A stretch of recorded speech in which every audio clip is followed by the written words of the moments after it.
नमस्कार मंडळी, Priya's magical kitchen मध्ये तुमच्या सर्वांचे खूप खूप स्वागत। आज आपण बनवतोय उपवासाचा चटपटीत समोसा। सर्वप्रथम आपण बटाट्याची भाजी बनवणार आहोत। कढई ठेवली तापण्यासाठी, तेल टाकले 3 चमचे, त्यामध्ये जाणार आहे शेंगदाणे, अगदी साधं असे टाकले तरी चालते। शेंगदाणे चांगले खरपूस भाजून द्यायचे, कारण असे खरपूस भाजलेले तळलेले शेंगदाणे जेव्हा दाताखाली येतात तेव्हा एक वेगळाच आनंद भेटतो। त्यानंतर जाणार आपले थोडेसे ड्रायफ्रुट्स घेते मी, भाजले आपले बघू शकता। आता जाणार हा खरडा,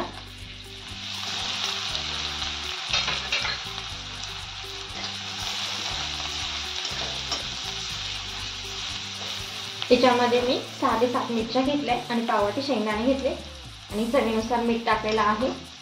तुम्हाला वाटलं तिखट कमी हवं असेल तर मिरच्यांची कमी जास्त करू शकता तुम्ही। मला थोडं तिखट हवं आहे म्हणून मी थोड्या मिरच्या जास्त घेतल्या। ते पण व्यवस्थित भाजून द्यायचे आपल्याला। सर्व वस्तू आपल्या खरपूस भाजून झाले, मस्त वास सुटलाय। आता टाकूया उकडून कापून घेतलेला बटाटा, मिक्स करून घेऊया।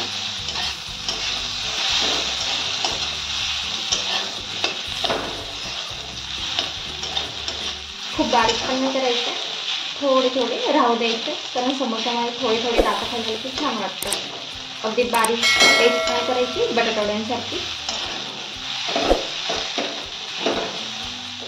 परतून जाणार कोथिंबीर। कोथिंबीर काय काही जण उपवासाला खात नाही, जर नसेल खात तर स्किप करू शकता, खात असेल तर टाकू शकता। व्यवस्थित मिक्स करून झाले। आता जाणार अर्धा चमचा साखर आणि अर्धा चमचा लिंबाचा रस।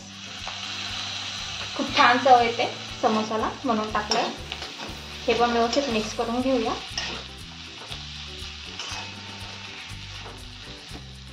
अशा प्रकारे आता आपली भाजी तयार झालेली आहे। आता आपण समोसाचं वरचं कोटिंग बनवतोय, त्यासाठी मी घेतलंय पाऊण वाटी भगरचं पीठ आहे। भगरचं पीठ बनवायचं खूप टेन्शन घ्यायची गरज नाहीये। थोडंसं मीठ टाकूया चवीनुसार।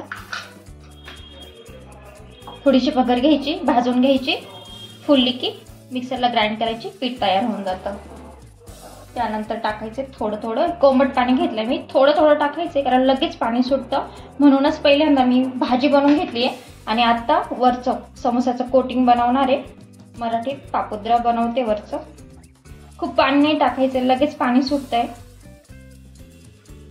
तुम्हाला जेवढे समोसे बनवायचे तेवढंच पीठ मिक्स करा, बाकीचं नंतर मिक्स करून घ्या आणि एकदम असा घट्टसर गोळा करा। आणि जेव्हा तुम्हाला समोसा पारी लाटायची आहे त्यावेळेस ती थोडी मऊसूत करून लाटू शकता। असा एकदम घट्ट गोळा बनवून ठेवा, म्हणजे पाणी सुटणार नाही आणि समोसे व्यवस्थित होतील आपले। अशा पद्धतीने तयार झालाय आपला। अशा पद्धतीने मला जी पारी लाटायची समोसासाठी मी ती सॉफ्ट करून घेतली आणि आता हलक्या हाताने लाटणार आहे।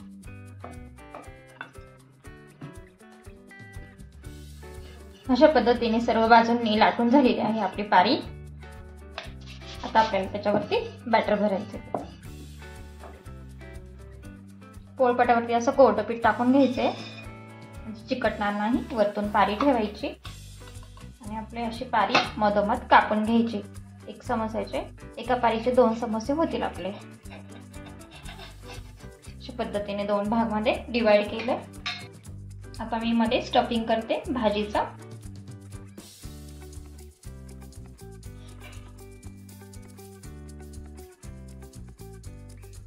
स्टफिंग झालंय।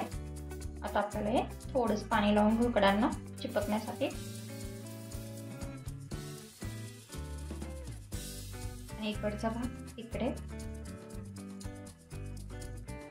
इकडचा भाग असा इकडे, आणि इथे पण थोडंसं पाणी लावून दाबून द्यायचंय, समोसा फुटणार नाही तळताना। अशा पद्धतीने इकडून पण दाबून द्यायच्या कडा।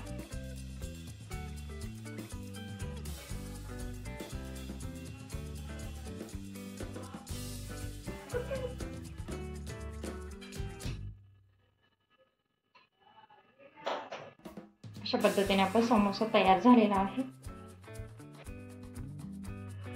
आता आपण समोसे फ्राय करतोय. तेल टाकण्यासाठी ठेवलं होतं मी. बघूया तापलंय का थोडंसं टाकून. तापलंय, वरती आलंय म्हटल्यावरती समोसे सोडूया हळू. त्याला व्यवस्थित आकार होल्ड करू द्यायचा त्याचा, मगच पलटी मारायचा आहे. कारण भगव्याचा समोसा आहे, फाटण्याची शक्यता जास्त आहे. आणि मधलं स्टफिंग पण तुम्ही थोडंसं कमीच भरायचं जेणेकरून फाटणार नाही. अशा पद्धतीने तो हळूच वरती आलेला आहे. थोडं थोडं वरतून तेल सोडून घेऊ.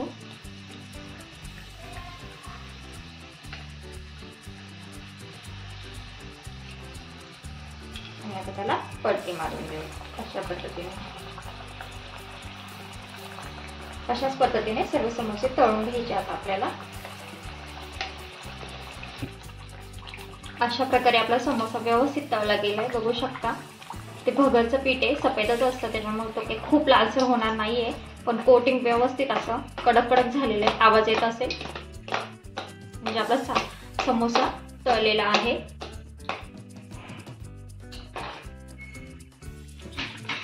अशा प्रकारे आपण इतर समोसे फ्राय करून घेऊ.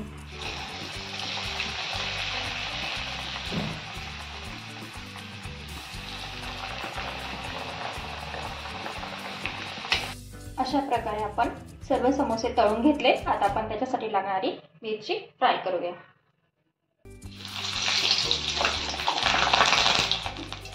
थोडी काळजी घ्यायची मिरची फ्राय करताना, बिया वगैरे उडतात. झालेले आहे.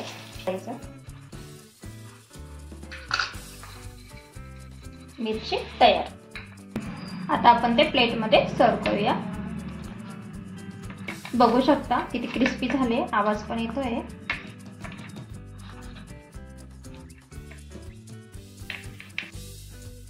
अशा प्रकारे आपले उपवासाचे चटपटी समोसे तयार झालेले आहेत. आवडल्यास नक्कीच कमेंट करा, लाईक करा, शेअर करा, सबस्क्राईब करा. स्वस्थ खा, मस्त रहा.